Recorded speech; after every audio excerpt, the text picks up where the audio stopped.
Oi, gente querida, que prazer, estou muito feliz de estar mais uma vez com você. Perdoar não significa não considerar ofensa, não significa considerar o mal que fizeram a você.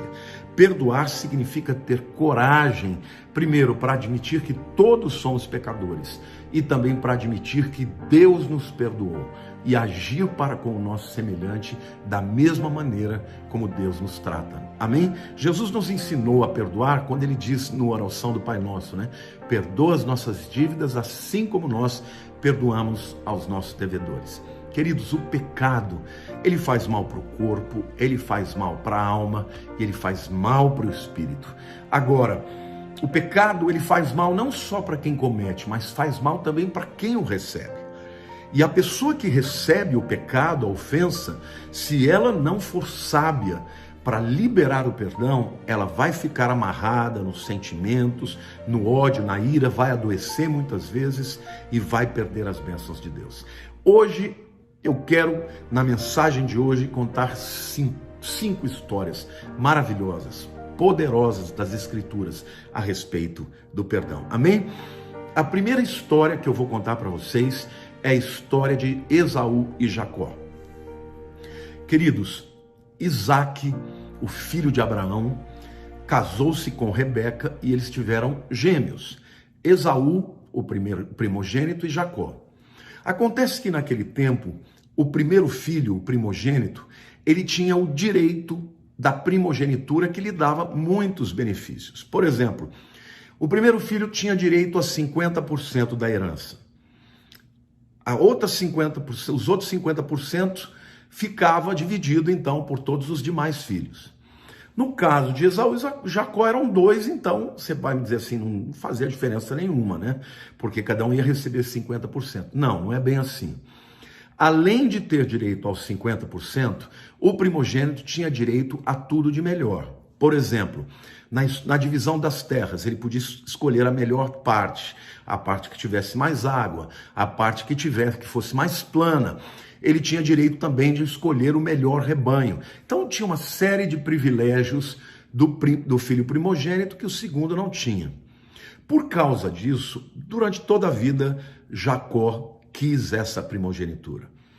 Um dia, Esaú estava chegando de uma caçada, muito cansado, e Jacó estava ali fazendo uma sopa de lentilha, um guisado, devia ter carne também, né? Uma linguicinha, talvez, e brincadeira, tá? Bom, o guisado era maravilhoso.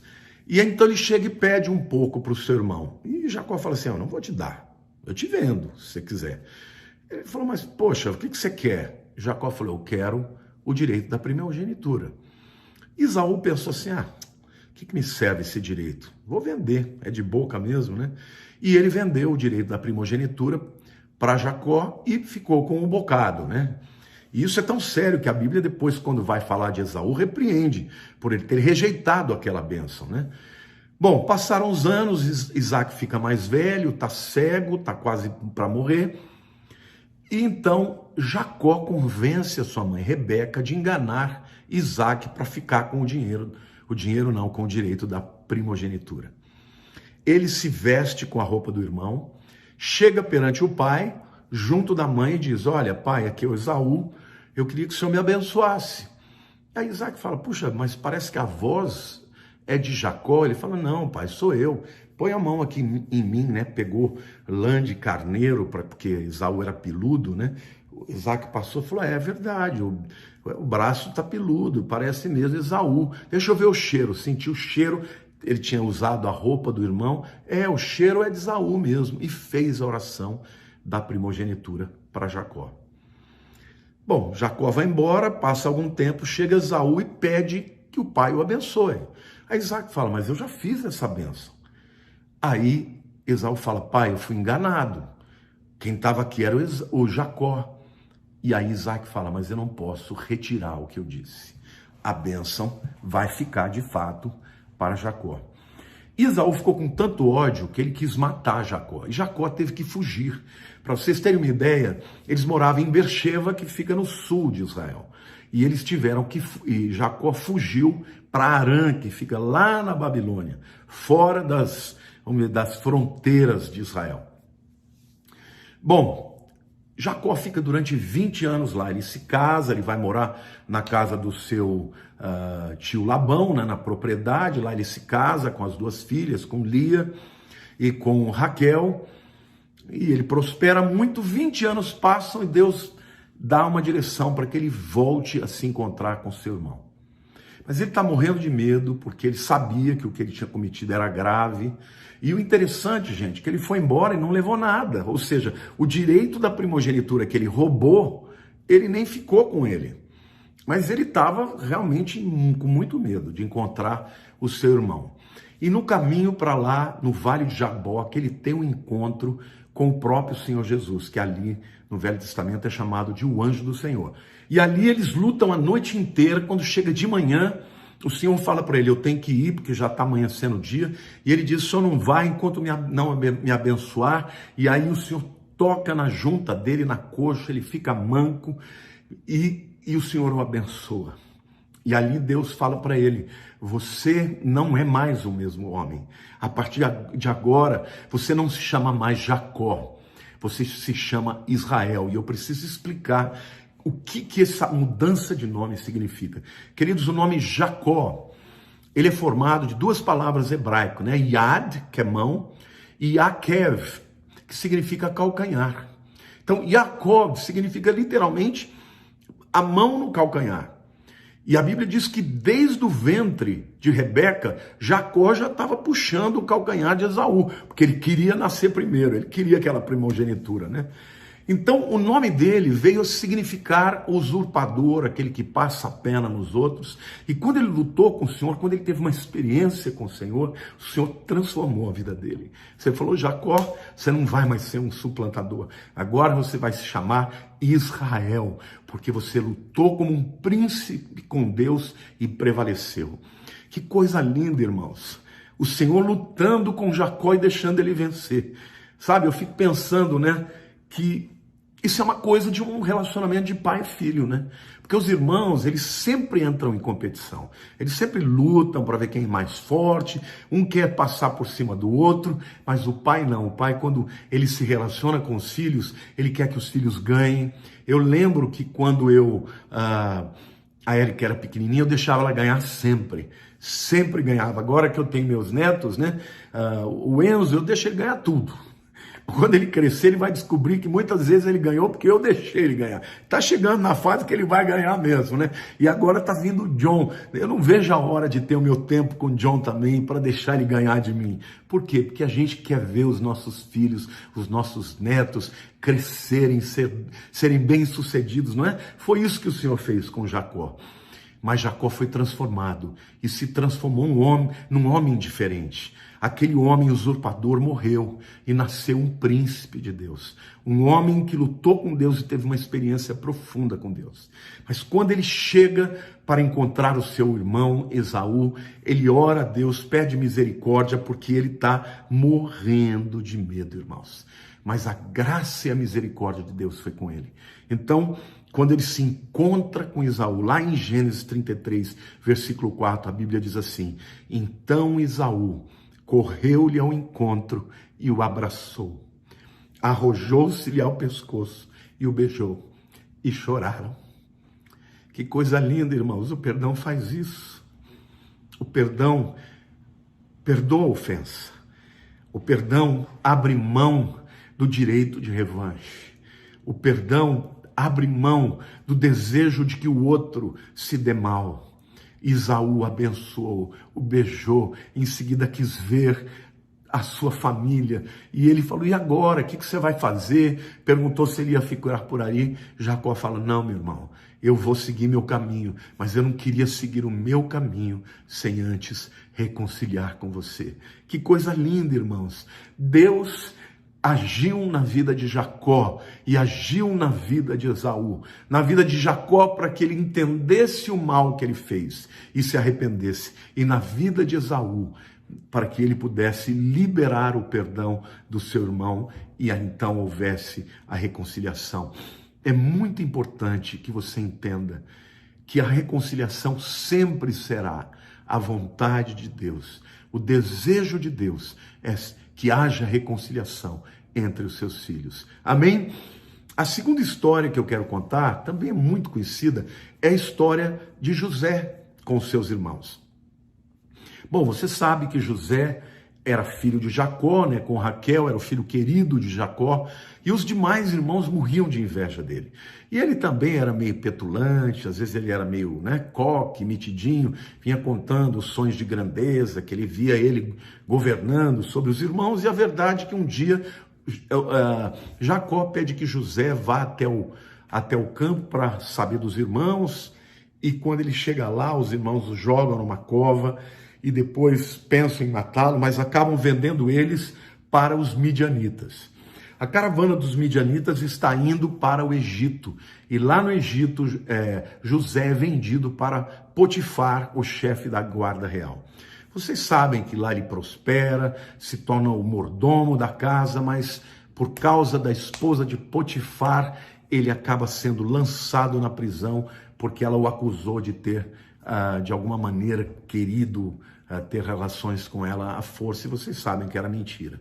Lá ele ficou por 2 anos, 2 homens do rei foram jogados lá, o padeiro, o copeiro, ele interpretou o sonho deles, mas os dois, um foi morto, o padeiro, o outro copeiro se esqueceu de falar com o faraó, e quando chega o tempo, o faraó tem aquele sonho fatídico, né, das 7 vacas magras, das 7 vacas gordas, e aí o copeiro se lembra que José interpretava sonhos. José vai e interpreta o sonho do faraó e, como consequência, ele se torna o governador do Egito. Quando se cumpre o sonho do faraó e vem aqueles anos de seca, quem sobe ao Egito para comprar comida? Os irmãos de José. E José estava lá, né, como aquele que cuidava, né, dos silos, cuidava de todos os grãos, para quem vendia, quanto vendia, e ele então tinha toda a oportunidade do mundo de se vingar. E ali ele cria um joguinho, né, de revela, esconde, tiveram que buscar Benjamim volta, aí eles colocam aquela taça de prata no saco do Benjamim para acusá-los de roubo, e de repente os irmãos estão todos lá, e ele revela que ele era José, porque eles não tinham reconhecido. José estava muito mais velho, estava agora vestido como um egípcio, né, com roupas egípcias, eles não o reconheceram. E quando ele se revela, irmãos, eles estão se pelando, porque agora ele tinha toda a chance do mundo de se vingar, de colocá-los na prisão e até mandar matá-los, porque José tinha poder de vida e de morte no Egito. Mas olha o que acontece lá no capítulo 50 de Gênesis, versos 20 e 21. Depois que José se revela para eles, ele traz a seguinte palavra: vós, na verdade, intentastes o mal contra mim, porém Deus o tornou em bem, para fazer como vedes agora, que se conserve muita gente em vida. Não temais, pois, eu vos sustentarei a vós outros e aos vossos filhos. Assim os consolou e lhes falou ao coração. Queridos, o sonho de José, ou os sonhos de José, estavam se cumprindo. Os irmãos estavam ali, prostrados diante dele. E agora ele tinha toda a chance do mundo de revidar, né, de ter a sua revanche, de pisar na cabeça dele, de dizer, tá vendo, vocês fizeram isso comigo, agora vocês vão pagar. E no entanto ele diz assim, gente, não tenham medo, vocês quiseram fazer o mal para mim, mas Deus transformou esse mal em bem. E agora, Deus me trouxe para cá, para fazer como vocês veem agora, que se conserve muita gente em vida. E ele está se referindo aqui dos egípcios, porque foi ele quem criou esta visão de guardar os grãos, de vender os grãos, de cobrar 20% da colheita de todos os produtores, para armazenar os grãos quando chegasse o tempo da seca. Foi José quem fez isso, mas ele também estava ali como aquele que Deus estava usando para preservar e conservar a vida dos seus irmãos. E ele fala, vocês não temam, pois eu vou sustentar vocês, e a vós outros, e aos vossos filhos. E aí ele manda trazer Jacó, o pai, que ainda está vivo, ele se encontra com o pai, e os irmãos de José, irmãos, vão morar na terra de Gósen, que era uma porção do Egito muito privilegiada. Então vejam o que Deus fez. Aquele que foi, prejudicado, que foi vendido, quase morto por eles. Ele viveu 13 anos como escravo, ou na cadeia.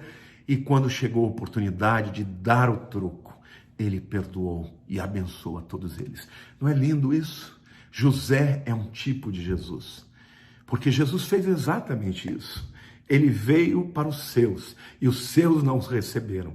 Mas a todos que o receberam, deu-lhes o poder de serem feitos filhos de Deus, a saber, os que creem no seu nome. Porque ele nos perdoou. Ao invés de nós pagarmos o que merecíamos, que era o inferno, nós vamos morar no céu juntamente com ele. Não é benção, irmãos? Glória a Deus. A terceira história linda sobre perdão é a história de Davi. Só que aqui a história de Davi é a história de Davi sendo perdoado por Deus por causa de um grave pecado que ele cometeu. Vocês sabem que Israel estava na guerra e Davi estava no palácio ali descansando. E um dia ele vê do seu alpendre uma jovem tomando banho muito linda, nua. E ele chama um dos seus servos e fala: quem é aquela moça? Ah, ela é Betseba, ela é esposa de Urias, o teu servo, um soldado valoroso. E Davi vai até ela, tem um caso com ela e ela fica grávida.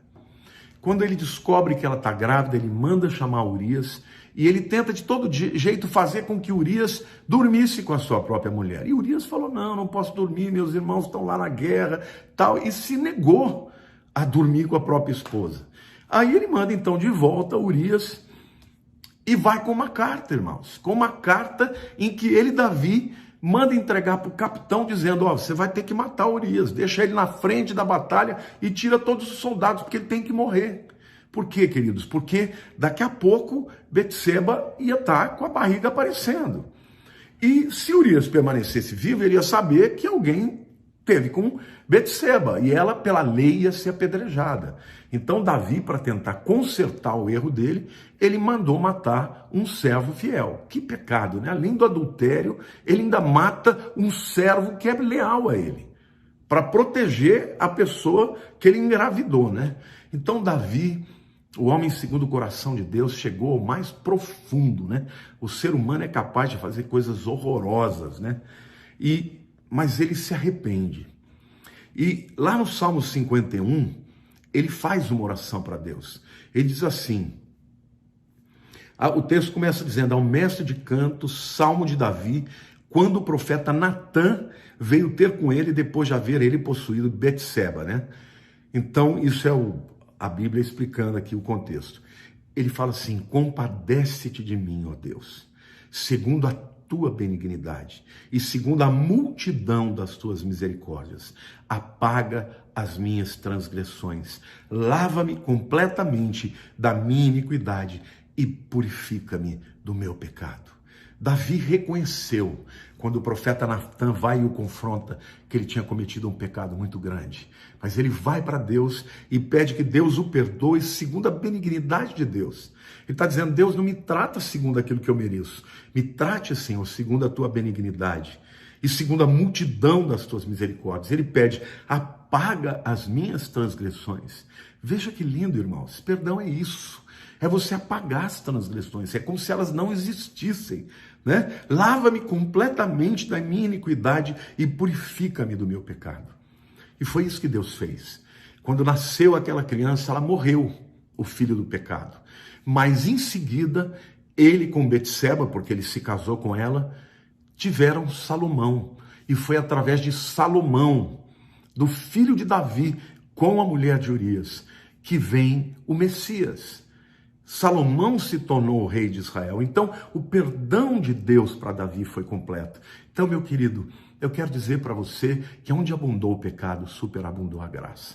Não importa o que você tenha feito, se você humildemente e sinceramente pedir perdão para Deus, Ele te perdoa. Ele sara todas as nossas enfermidades e perdoa todas as nossas iniquidades. Amém? Como diz o Salmo 103, Deus é capaz de fazer isso na tua vida. Então perdoe aqueles que te feriram, perdoe aqueles que fizeram com você o mal, porque Deus também nos perdoa segundo a nossa humilhação. Amém? Em nome de Jesus, toma posse disso. A quarta história de perdão é uma história motivada pelo amor de alguém que estava muito grata diante do Senhor. Tá? Esse texto está lá em Lucas, capítulo 7, nos versos 36 e 50. É uma mulher que entra na casa de um fariseu e enquanto Jesus está lá, ela se prostra diante dele, começa a chorar e lava os pés de Jesus com as suas lágrimas, enxuga os pés de Jesus com os seus cabelos. E naquele momento, Jesus vira para ela e diz assim: por isso te digo, perdoados lhe são os seus muitos pecados, porque ela muito amou. Mas aquele a quem pouco se perdoa, pouco ama. Então disse a mulher: perdoados são os teus pecados. Aquela mulher, certamente, ao chegar próxima de Jesus, ela percebeu a graça de Jesus. Ela percebeu que ele era misericordioso a ponto de perdoá-la. E ela era uma mulher adúltera, né? O próprio fariseu pensou: puxa vida, se ele fosse um homem de Deus mesmo, ele saberia quem é que está com ele ali, né? Então, ela sentiu que Jesus era diferente dos líderes, né? Dos líderes, das autoridades da lei. Jesus era um homem misericordioso, um homem que sabia perdoar. Então, naquele momento, Jesus perdoa ela e disse assim: perdoados lhe são os muitos pecados, porque ela muito amou. Sabe, meu querido, se você amar a Deus, se você amar o Senhor por aquilo que Ele faz, os seus pecados são perdoados. Então seja uma pessoa amorosa, porque o amor atrai a misericórdia, porque o amor atrai o perdão. Jesus nos ensinou a orar: Pai, perdoa os nossos pecados como nós temos perdoado aos nossos devedores. Amém? Se você amar a Deus, querido, você vai entender que Deus te perdoa. E se você entender também a gravidade do seu perdão, você também vai amar muito mais a Deus. Por isso que a Bíblia diz: quem é que ama mais a Deus? Aquele que não foi perdoado ou aquele que foi perdoado de muito? Aquele que foi perdoado de muito. Não é isso? Então, eu amo tanto a Deus porque todos os dias eu reconheço de onde Ele me tirou. Quando eu era jovem, todo mundo profetizava: esse menino aí não vira nada, ele não presta, ele tem sangue ruim, ele tem um temperamento que é indomável. E um dia eu conheci o amor de Jesus. E quando eu conheci o amor de Jesus, eu virei essa manteiga. Você me vem chorar toda hora, queridos, é que eu choro de gratidão. Eu não choro por qualquer coisa. Eu choro quando eu me lembro do amor de Deus por mim, da graça de Deus pela minha vida. Por isso que eu amo falar da graça de Deus e do perdão para você, meu querido. Não importa o que você tenha feito, o Senhor é capaz de te perdoar. Aonde abundou os pecados, superabundou a graça. Amém? E última história poderosa que eu quero citar aqui para vocês é a parábola do filho pródigo, que também é uma parábola muito conhecida, né? Um pai tinha 2 filhos, ele era um homem rico. O filho mais novo chegou ao pai e falou: pai, dá uma parte na herança que eu quero ir embora. Eu não quero viver aqui. Quero viver sozinho, quero viver longe daqui. E o pai, então, antecipa a herança. Isso era uma atitude muito grave naquela época, porque naquele tempo, uma herança abençoada só acontecia quando o pai morresse. Então, na verdade, o filho estava matando o pai no coração, né? E ele vai, então, para longe e vive uma vida dissoluta, em pecado, gasta tudo que tem. E quando acaba o dinheiro, ele vai ser escravo, né? Vai trabalhar comendo a mesma comida dos porcos. E um dia, esse camarada, ele chega à conclusão que ele fez a escolha errada. E aí ele diz assim: eu vou para a casa do meu pai. Porque lá na casa do meu pai, os servos vivem de uma maneira muito mais digna do que eu estou vivendo aqui. Então, ele começa a planejar no coração o que ele vai falar com o pai. Olha o que o texto diz em Lucas capítulo 15, versículos 20 a 23. E levantando-se foi para o seu pai. Vinha ele ainda longe quando seu pai o avistou. e, compadecido dele, correndo, o abraçou e beijou. E o filho lhe disse: Pai, pequei contra o céu e diante de ti. Já não sou digno de ser chamado teu filho. O pai, porém, disse aos seus servos: Trazei depressa a melhor roupa, vestiu, ponde-lhe um anel no dedo e sandálias nos pés. Trazei também e matai o novilho cevado, comamos e regozijemos. Queridos, essa história fala da história dos pecadores que somos todos nós. E o nosso Deus, que é o Pai, que nos recebe para perdoar. Aqui nesse texto, a gente tem algumas lições importantes sobre perdão. Primeiro, não existe perdão sem arrependimento. O filho decidiu voltar para a casa do pai e pedir perdão para ele. Então ele se arrependeu. Segunda história, que o pai ao longe já estava esperando para o filho e correu para ele. Então, quando, meu querido, o teu coração está arrependido, Deus já está disposto a ir na sua direção para te abraçar e restaurar este relacionamento que foi quebrado. Quando o filho foi abraçado pelo pai, então chegou a hora da confissão do pecado. Porque a Bíblia diz que sem a confissão do pecado não há remissão. Se confessarmos os nossos pecados, ele é fiel e justo para nos perdoar os pecados e nos purificar de toda injustiça. Amém? Então o filho disse assim: Pai, pequei contra os céus e contra ti. É isso que a gente tem que fazer quando a gente vai entregar a vida para Jesus. Já não sou digno de ser chamado teu filho.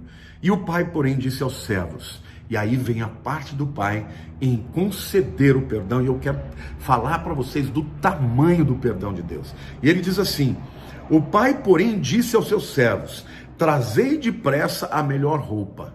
Na antiguidade, uma roupa boa significava dignidade.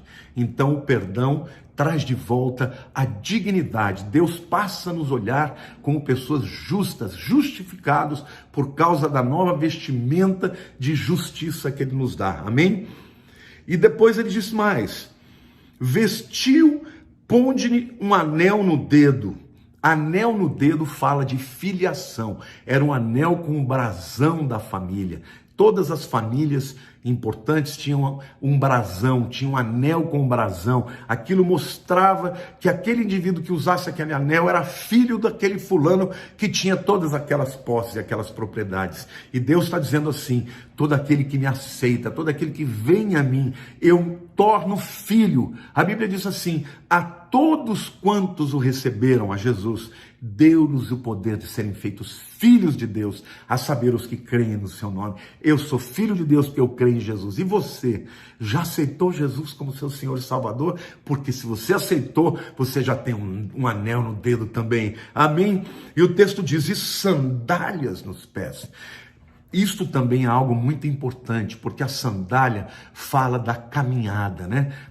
Naquele tempo havia muitas pedras no caminho, e uma pessoa que se andasse descalças, ela ia ferir os seus pés. E Deus está prometendo que o perdão nos provê tudo o que necessitamos para uma caminhada com Deus, uma caminhada firme, uma caminhada justa, uma caminhada de vitória. Então eu profetizo isso na tua vida também, meu querido. Confessa os seus pecados e os teus caminhos serão aplanados pelo Senhor. Amém? E confia no Senhor de todo o teu coração. Não te estribes no teu próprio entendimento. Reconhece-o em todos os teus caminhos e Ele endireitará as tuas veredas. Não é isso? E por fim ele diz: trazei também e matai o novilho cevado. O novilho cevado, o novilho gordo, fala de Jesus. Quando Jesus ensinou que o pai ia receber numa festa onde um novilho cevado ia ser comido, ele já estava apontando para o seu próprio sacrifício, para que eu e você, meu querido, tivéssemos acesso a Deus. Não é maravilhoso que quando Deus olha para a gente, Ele não vê os nossos pecados, Ele vê o sangue de Jesus, Ele vê o sacrifício do seu Filho Jesus. É por isso que lá no céu, meus amados, quem vai receber toda a honra e toda a glória não somos nós. Ninguém vai poder chegar lá e dizer: eu estou aqui porque eu fui bom, eu estou aqui porque eu não matei, eu não roubei. Eu estou aqui porque eu era pecador, mas eu reconheci e confessei o meu Senhor Jesus como meu Senhor e meu Salvador. Então, meu querido, eu quero terminar essa palavra dizendo para você: se você não perdoar, você não vai conhecer o perdão. Então não importa qual tenha sido o mal que lhe tenham feito, perdoa, porque nós fazemos muito mais mal contra Deus e Ele nos perdoa. Então perdoa quem quer que seja, qualquer que tenha sido o motivo. Por quê? Porque o perdão de Deus é muito maior do que o perdão que nós podemos conceder a qualquer pessoa. A primeira história bíblica a respeito de perdão é aquela história daquele coletor de impostos, ou chamado publicano, e o fariseu. Está lá em Lucas 18, 19 a 14. E a história conta de que dois homens, na verdade Jesus escreveu ou falou desta parábola porque ele queria se dirigir diretamente para aqueles fariseus que se achavam, né? Achavam que não precisavam de perdão, que eles eram ótimos e tal. Então Jesus conta que dois homens foram para o templo para orar e adorar a Deus. Um fariseu e um publicano. E aí então o texto diz que os dois homens foram orar e Jesus compara o coração dos dois através das orações que eles fazem. O fariseu orou assim, né? Os versos 11 e 12. O fariseu, posto em pé, orava de si mesmo, não de si para si mesmo, desta forma: ó Deus, graças te dou porque não sou como os demais homens, roubadores, injustos e adúlteros, e nem ainda como este publicano. Eu jejuo 2 vezes por semana e dou o dízimo de tudo quanto ganho. Poxa vida, né? Um camarada que aparentemente era o top, né? A oração do publicano, que era também um cobrador de impostos, e aqui é importante dizer que um cobrador de imposto ou de impostos, ele era um judeu que ganhava dinheiro e ganhava muito dinheiro para poder extorquir os impostos altíssimos que os romanos cobravam do povo judeu. Então era injusto, porque os impostos eram muito mais do que o povo podia pagar. E também, além de ser injusto, era desleal, né? Porque era um judeu ganhando dinheiro para cobrar de um outro judeu aquilo que era injusto. Então este homem, ele era de fato um pecador, né? O seu comportamento era desprezível. Mas a oração dele diz assim, no versículo 13: o publicano, estando em pé, longe, não ousava nem ainda levantar os olhos aos céus, mas batia no peito dizendo: ó Deus, sê propício a mim, pecador. Este homem, quando foi orar, ele não teve coragem de levantar os olhos para os céus, porque ele sabia que ele não era merecedor. Ele era um pecador, mas a oração dele era: Senhor Deus, sê propício, porque eu sou pecador. Ou seja, reconhecendo o seu pecado, né? E qual foi a interpretação de Jesus? O versículo 14 diz assim: digo-vos que este desceu justificado, publicano, para a sua casa, e não aquele, porque todo o que se exalta será humilhado, mas aquele que se humilha será exaltado. Quais as lições que Jesus nos ensina nesta parábola? Primeiro, todos precisam de perdão. Ninguém é justo perante Deus, queridos.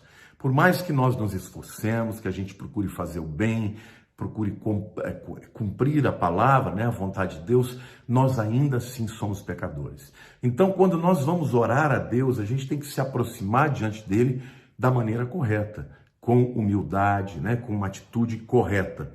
Então, não há melhor maneira para se aproximar de Deus do que a humildade. E a soberba, em contrapartida, afasta Deus. O publicano foi justificado porque se humilhou, e o fariseu não. Não é lindo isso? Ou seja, perante Deus nós somos todos pecadores, e aqueles que se humilham serão exaltados. A segunda história a respeito do perdão é daquela mulher pega em adultério, né, que está lá em João capítulo 8, versos 1 a 11. Bom, Jesus estava lá no templo, no pátio das mulheres, e de repente vêm os fariseus e jogam uma mulher no chão dizendo: mestre, essa mulher foi pega em adultério. A lei diz que essa mulher deve ser apedrejada. E o senhor, o que diz? E Jesus ficou escrevendo na areia, né, enquanto eles falavam, deixou aquela expectativa, todo mundo esperando pela resposta. Ele não julgou a lei, ele não foi dizer se a lei era boa ou ruim, se ela era certa ou errada. Ele simplesmente disse: se alguém não tem pecado, atire a primeira pedra. Ou seja, Jesus estava reconhecendo que o pecado gera morte, porque essa é a verdade, né? A Bíblia diz que todos pecaram e destituídos estão da glória de Deus. O pecado gerou a morte para Adão, e é o pecado que leva a humanidade à morte física e espiritual. Mas Jesus não discutiu isso. O que Jesus discutiu era quem poderia exercer essa justiça. Quem poderia ser justo o suficiente para colocar a lei em prática. Então ele disse: se alguém não tem pecado, atire a primeira pedra. E nessa hora, todo mundo foi saindo de fininho, a começar pelos próprios líderes, né, dos fariseus. E aí, quando sobrou ninguém, quando não sobrou mais ninguém a não ser Jesus e a mulher, ele vira para ela e diz: mulher, ninguém te condenou? E ela disse: não, Senhor. Ele disse: eu também não te condeno. Vai e não peques mais. É muito linda aqui essa história. E a gente tem algumas aplicações importantíssimas a respeito, né, do perdão. Primeiro, a lei condena o pecador à morte. E, portanto, ninguém está justificado por si mesmo perante Deus, né? Isso fica claro quando Jesus pergunta: se alguém não tem pecado, atira a primeira pedra.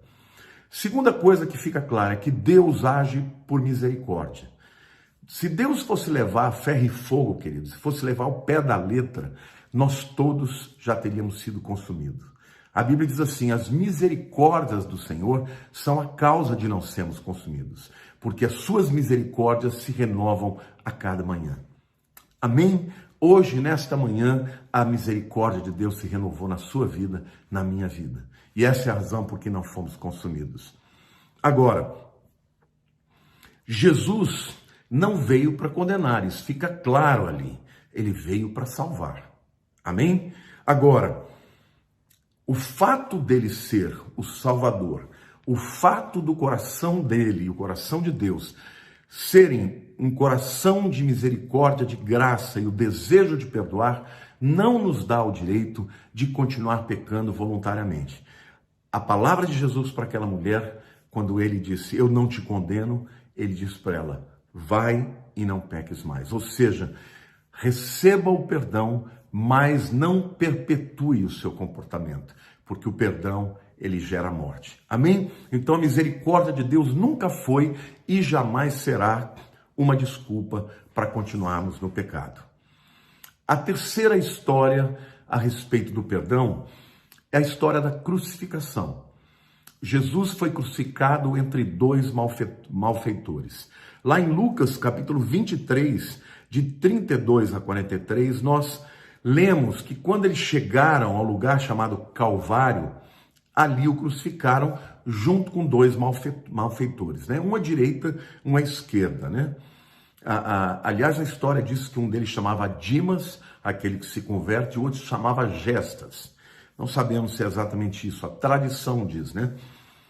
Então, ali estava Jesus naquela forma mais humilhada, praticamente nu, e toda a multidão zombando, todo mundo ali gritando com ele, dizendo: você não é o filho de Deus, desce daí e tal. E de repente um dos malfeitores, ou um dos ladrões, vira para Jesus e fala: olha, se você é o filho de Deus, salva-te a ti mesmo e salva nós, desce da cruz. E o outro no começo também estava com esse espírito, mas alguma coisa aconteceu, irmãos, que de repente o segundo ladrão, ele fica incomodado, ele repreende o primeiro que está zombando de Jesus. Ele disse assim: olha, para de fazer isso, eu e você estamos aqui porque merecemos, nós fizemos para isso. Agora, ele não, ele é um justo, ele está morrendo sem ter nenhuma culpa. E aí ele se volta para Jesus e diz: Filho de Deus, lembra-te de mim quando entrares no teu reino. Jesus se volta para ele e diz: hoje mesmo estarás comigo no paraíso. Não é maravilhoso isso, gente? Primeiro, Jesus, o santo, sendo crucificado junto com malfeitores. Um dos dois creu, o outro duvidou. Um se perdeu e o outro foi para o paraíso. Então, quais as aplicações que a gente tira dessa história a respeito do perdão. Primeiro, Deus quer perdoar a todos os pecadores. Aqueles dois homens ali estavam muito próximos da morte e muito próximos de um destino de maravilha, de glória, de bênção, da presença de Deus ou da separação total de Deus. E um deles, creu e foi para o paraíso no mesmo dia com o Senhor, porque o Senhor disse, hoje mesmo estarás comigo no paraíso. E o outro, imediatamente que morreu, foi para o Hades, que é o lugar onde os perdidos esperam o dia do juízo. Então a verdade, querido, é que a Bíblia diz que não há ninguém que não possa receber perdão. Por pior que você seja, por pior que o pecado que você tenha cometido seja, Deus tem perdão para você, porque a Bíblia diz, onde abundou o pecado, superabundou a graça. Outra coisa, não há nada que nós possamos fazer para merecer a salvação. Ninguém vai ser salvo por si mesmo. Todos pecaram e destituídos estão da glória de Deus. Amém? A Bíblia é clara quanto a isso. Mas a Bíblia também diz que é necessário reconhecer a Jesus como seu Salvador, que foi o que aquele ladrão conseguiu fazer. Ele olhou e viu além daquela carne toda dilacerada, as costas, sangrando, a face de Jesus cheia de sangue, da coroa de sangue. Ele viu além disso. Ele viu o Salvador. Ele viu o Filho de Deus. Ele viu aquele que há de reinar, porque ele disse, Filho de Deus, lembra-te de mim quando entrares no teu reino. Então, o Espírito Santo revelou a ele e ele creu que Jesus era o Salvador e que podia ser o seu Salvador. Então, quando ele pede a Jesus que o salve, naquele momento os seus pecados são perdoados. Porque, querido, é assim que a salvação acontece. Primeiro vem o arrependimento, eu reconheço os meus pecados. E aí depois a Bíblia diz, eu creio no coração para a justiça e com a boca eu confesso para a salvação. Foi isso que aconteceu na vida daquele ladrão.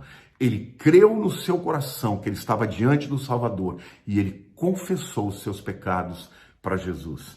Ele diz, Filho de Deus, lembra-te de mim quando entrares no teu reino. E o resultado disso foi, hoje mesmo estarás comigo no paraíso. Amém?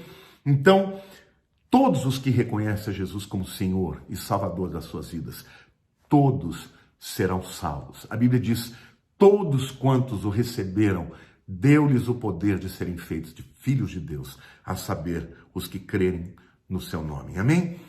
Então, assim como Jesus dividiu aqueles dois ladrões, ele continua dividindo hoje. Todos aqueles que creem dos que não creem. Os que serão salvos do que se perderão. Jesus divide a humanidade, continua dividindo e assim fará até o último dia. Mesmo na grande tribulação, haverá oportunidade para que as pessoas se convertam e sejam salvas. Amém? Então você, meu querido, se você ainda não fez essa oração de confissão, não são as suas boas obras que vão te levar para o céu. É o teu reconhecimento de que você é pecador, mas o teu reconhecimento de que Jesus é o Salvador. Amém? E você não precisa nem fazer nada, porque no momento daquele ladrão ele estava morrendo. Ele não teve tempo de fazer nenhuma boa obra. Ele somente reconheceu que Jesus era o Senhor e Salvador da sua vida e por isso foi salvo. Bom, a quarta história, queridos, é a história do encontro de Jesus com Pedro depois que ele ressuscitou. Aquele encontro onde ele tem uma conversa, uma conversa profunda por conta das 3 negações de Pedro. Está lá em João capítulo 21, versos 15 a 19. Jesus estava na praia, logo de manhãzinho, os apóstolos foram pescar, não pescaram nada. Chegaram na praia, Jesus estava fazendo um churrasquinho ali de peixe.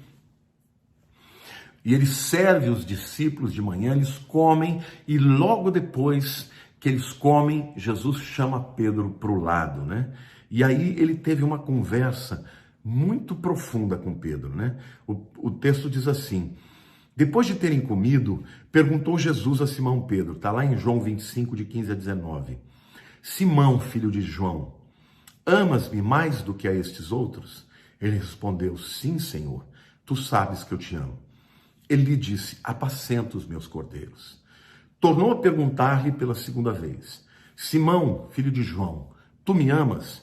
Ele lhe respondeu: sim, Senhor, tu sabes que te amo. Disse-lhe Jesus: pastoreia as minhas ovelhas. Depois Jesus perguntou pela terceira vez: Simão, filho de João, tu me amas? Pedro entristeceu-se por ele ter dito pela terceira vez: tu me amas. E respondeu: Senhor, tu sabes todas as coisas, tu sabes que eu te amo.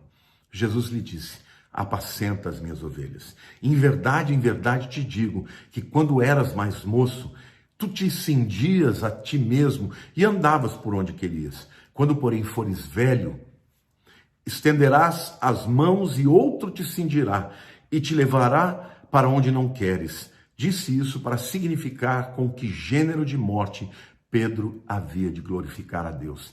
Depois de assim falar, acrescentou-lhe: segue-me. Então a verdade é que Pedro cometeu um erro muito grave.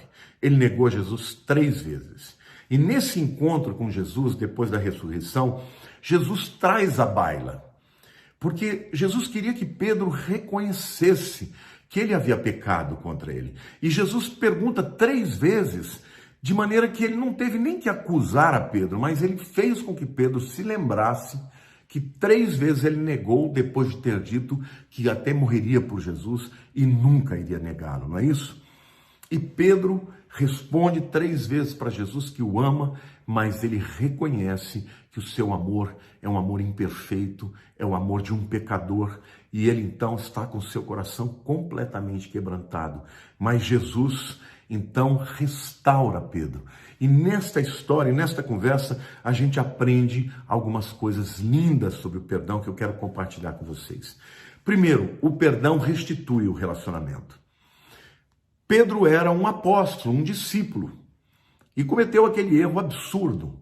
Mas Jesus não chegou para ele: ó, tá perdoado, mas nunca mais você vai ser igual. Ao contrário, Jesus deu para ele a maior responsabilidade de todos os discípulos. Falou: você vai ser o pastor das minhas ovelhas. Quando eu não estiver aqui, você vai ser o primeiro líder da igreja. Apacenta as minhas ovelhas, pastoreia as minhas ovelhas, alimenta os meus cordeiros. Jesus perdoou, restituiu o relacionamento e disse: eu ainda confio em você, eu ainda aposto em você. Você vai ser o primeiro grande líder da igreja primitiva. Amém? Não é lindo isso, Jesus? Maravilhoso o que Jesus faz conosco, né? E Jesus ainda profetiza para Pedro que aquilo que aconteceu na vida dele aconteceu por conta de maturidade espiritual. Mas Jesus disse: olha, quando você é jovem, você faz muita coisa da tua cabeça. Você vai onde quer, é intempestivo, mas Pedro, um dia você vai ser mais velho, um dia você vai ser mais maduro. E as pessoas vão cingir a tua mão, vão te prender e vão te levar para o lugar onde você não quer. E sabe, Pedro, você vai morrer de maneira a glorificar o meu nome. Jesus profetizou algo tão lindo na vida de Pedro. E a história diz que Pedro, quando foi preso por causa da sua fé, ele foi crucificado. Ele disse: eu não quero morrer como meu Senhor, eu não sou digno, me crucifiquem de ponta cabeça. Então, aquele Pedro intempestivo, que pecou tanto contra Deus, se tornou um homem maduro espiritualmente e glorificou a Deus, não somente na sua vida, mas na sua morte também. Sabe, meus irmãos, eu fico quebrantado porque não existe nenhuma religião do mundo um Deus que tenha tanta graça e tanta misericórdia. Em todas as outras religiões, o homem tem que conquistar a salvação pelo teu próprio esforço. É por isso que as pessoas ficam com medo. Se você perguntar ao muçulmano se ele tem certeza da salvação, ele se pela. Ele diz: não, só Allah sabe. Mas se você perguntar para um cristão se ele tem certeza da salvação, ele vai dizer: claro que eu tenho. Porque não é baseado naquilo que ele fez, mas baseado naquilo que o nosso Salvador Jesus fez. E ele nos perdoa. Basta que creiamos que ele é o nosso Senhor e confessemos que ele é o nosso Senhor e o nosso Salvador. Amém? A última história que eu quero contar para vocês hoje é a história de Estevão, o primeiro mártir, né? Daqueles que não são os discípulos. Estevão, já a igreja primitiva, Jesus já ressuscitou, e ele está ali pregando o evangelho.